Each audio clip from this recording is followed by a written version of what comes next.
Welcome to my second blog on prayer and contemplation. My name is Tom Booth. I'm a composer here at OCP, and I'm happy to share this short time with you on the need for prayer and contemplation. The first blog talked about prayer as a hunger. The second video, I'd like to break open maybe the many ways that prayer can take form in our lives.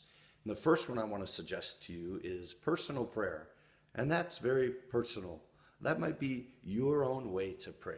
It may be, I ride my bike, I go for a walk. It might be that you journal. My suggestion to both of us would be, open ourselves up. You know, my spiritual director, a friend of mine, says, Tom, talk to God. Just tell God how you're feeling. Be open. We hear that in the scriptures. Be opened. Get up.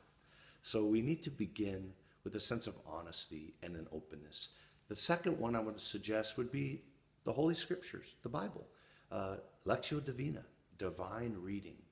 You could Google that, Lectio Divina, divine reading, and it's a great, beautiful way to dive into the Scriptures. That would be to read, to meditate, to pray, and then to contemplate. And let the Lord speak to us through His Word, a powerful, profound way that God has reached out to us. Thirdly, I would say devotions. As I get older, I've become even more of a devotional person, really kind of old-fashioned. And the devotions are great. Nothing beats the rosary. The rosary is a powerful form of prayer and meditation and contemplation, really. But there's also smaller and shorter devotions like the Divine Mercy devotion. Beautiful. A new one for me is this little chaplet, praying with Saint Charbel, Sharbel. Fantastic devotion that can lead me closer to Jesus. As a Catholic, man, adoration and benediction. Just last week, I went into this Eucharistic chapel and sat with the real presence of Jesus in the Eucharist. Just powerful. Of course, liturgy.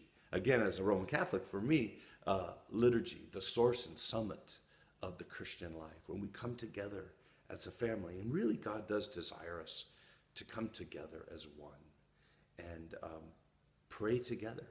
The power of liturgy, the power of that communal prayer is amazing and moving.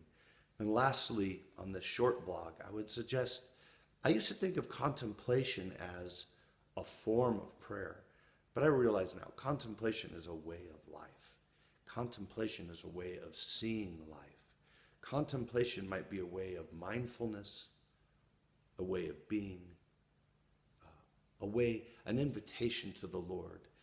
And the sides of that path of contemplation would be solitude, and silence. Whatever we do, let us pray. Pray, pray, pray. Saint Mother Teresa of Calcutta said, it's in silence. It's in that loneliness is an invitation to prayer and for a deeper union with God.